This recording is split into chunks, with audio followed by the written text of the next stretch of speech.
It's an endless repetition of a feeling of unreleased tension. This is honestly not what I ever expected to hear in a Sonic game. Hey everyone, my name is Christoph Jakob, I'm a music composer for video games, and today let's look at a piece of music that's not from the Splatoon franchise for once. Instead, let's check out the final boss theme from Sonic Frontiers. You may not know this, but I've always been a huge Sonic fan. In fact, Sonic 3 and Knuckles was one of the very first games I've ever played. And to this day, it's probably my favorite video game of all time. So I'm quite familiar with this franchise and its music. With that being said, let's go.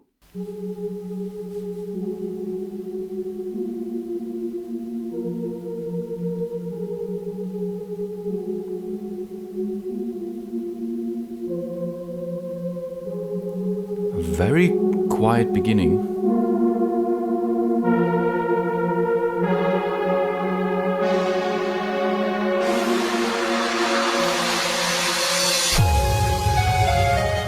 One key element that has been very typical for final boss music from the Sonic franchise over the years is intensity. Pretty much regardless of which final boss tune you pick, the chance of it being loud and energetic from the get-go is quite high. Open your heart, live and learn, what I'm made of, with me, just to name a few. One of the only final boss themes that doesn't seem to jump directly into the action is the one from Sonic Forces, whose intro is surprisingly similar to this one here, at first glance. Or listen.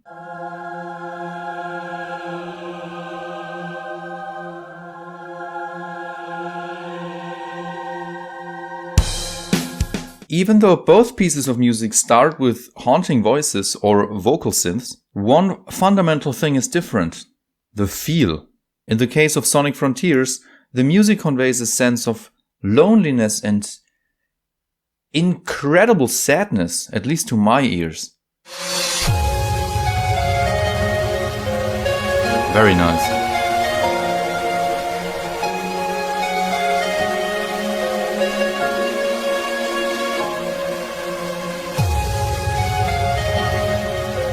I can feel the intensity and the pressure. It's gonna explode.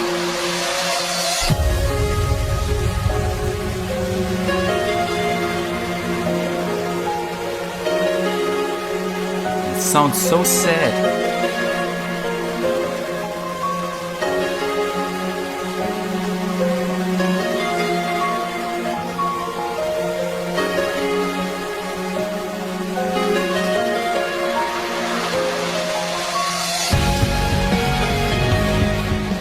This tune right here is perfect proof for how good a piece of music can be if you don't just write a good melody, but if you manage to come up with the perfect melody. Like I said earlier, I'm getting strong vibes of loneliness and sadness from this.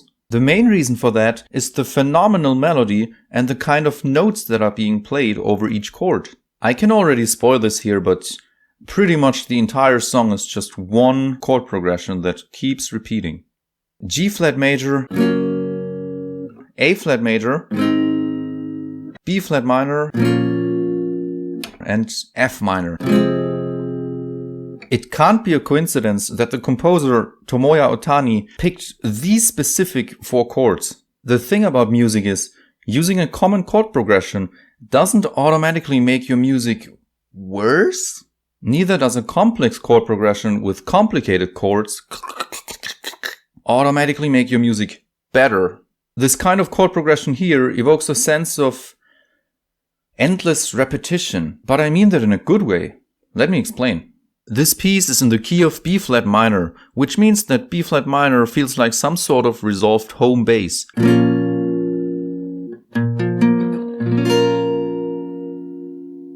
There's no tension, it doesn't sound dissonant or weird in any way either. You often see chord progressions marked with Roman numerals. Simply put, this helps a composer identify the function of a chord rather than its actual naming. If you're not familiar with this topic, I highly recommend looking into that a little. It would probably take a little too long to include this in this video here right now. This so-called one chord of a key is where a piece of music commonly starts and ends, because it just sounds resolved to our ears. Now, our tune here is in the key of B flat minor, yet it doesn't start on this chord. It starts on the chord that's 2 whole steps below, G flat major, or the so-called flat 6 in Roman numerals. The flat 6 chord in a minor key almost always tends to sound like a climax. It sounds epic, but it can also sound extremely bittersweet and melancholic.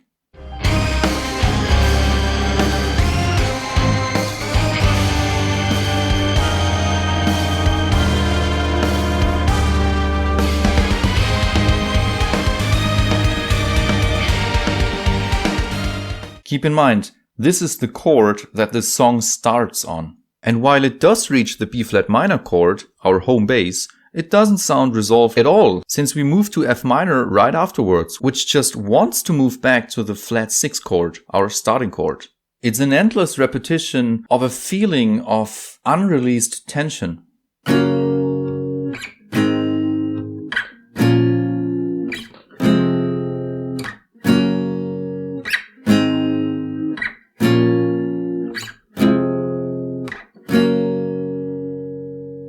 And so on. Like I already teased, it's the melody that makes this entire chord progression feel so emotional. The main melody is honestly so good, I can barely get it out of my head.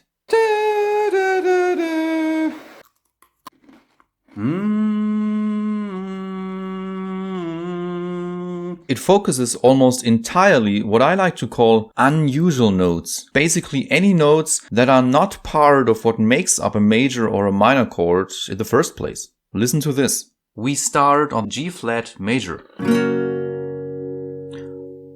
But listen to where the melody is starting. You might be wondering, okay. Nope. Nope. Nope. It's the 9th. What a beautiful sound, isn't it? The second chord is 1 whole step up, A flat major. This time it's playing the 7th.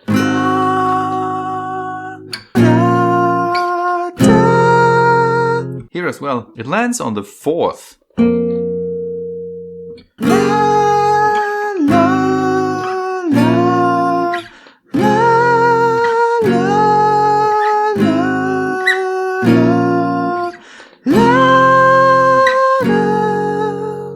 This is such a beautiful melody. And the actual main melody is playing something that's quite similar, but it's just more notes.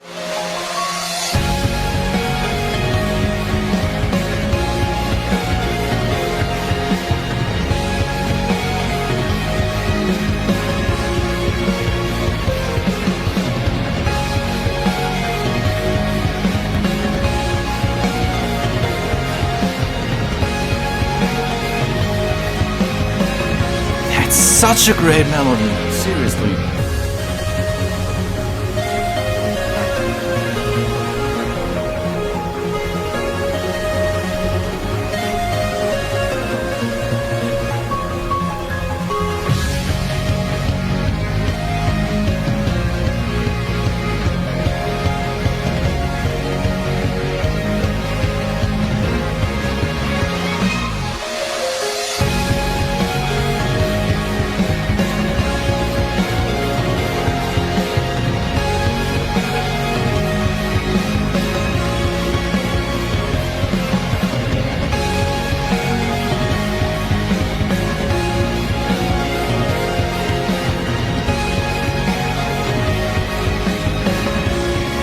Don't even know what to say.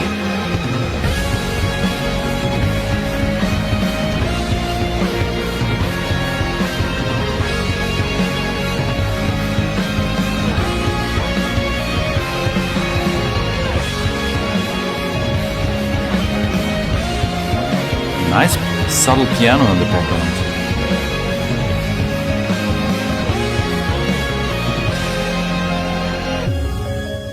I almost didn't want to stop this tune. You know, sometimes you really just have to shut up and listen. Actively listen.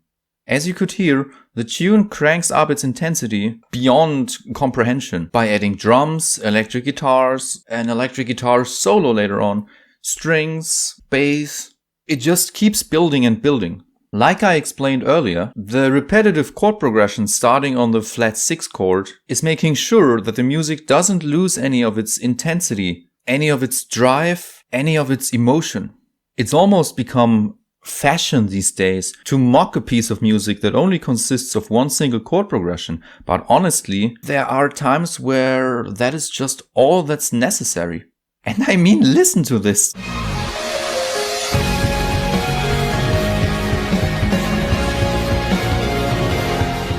This is honestly one of the greatest final boss themes I've heard in a long time.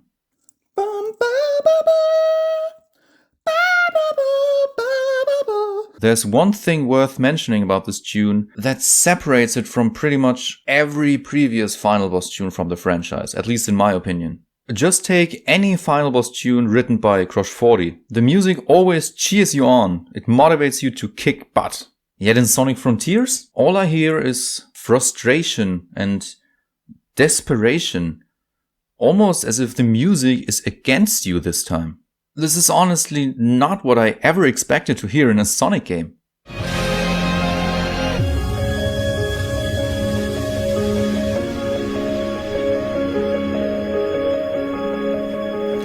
This is one of those sad songs that somehow manage to make you feel good. And I love that.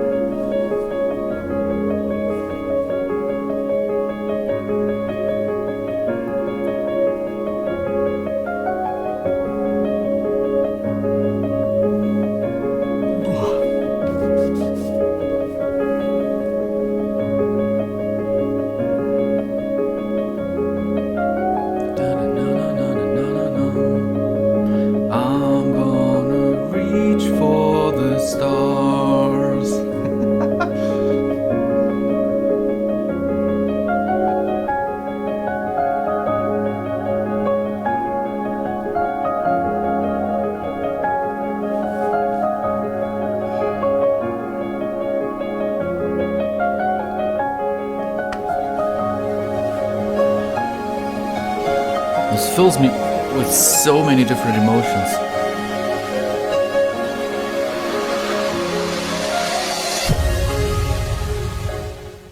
What a beautiful and soft ending to an otherwise intense piece of music.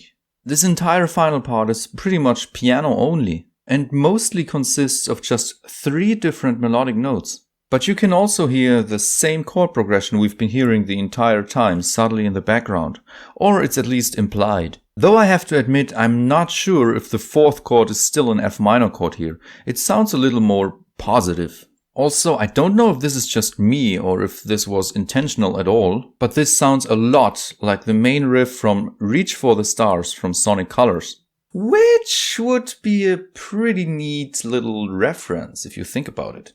Thanks for watching. If you're interested in more reaction and analysis videos, I've got an entire playlist here where I react to Splatoon music. I've also written my own little Splatoon-inspired album last summer. And just a few days ago, I've written my own fan-made Splatoon track that's supposed to sound like it's straight from the game. See you next time. See you next time.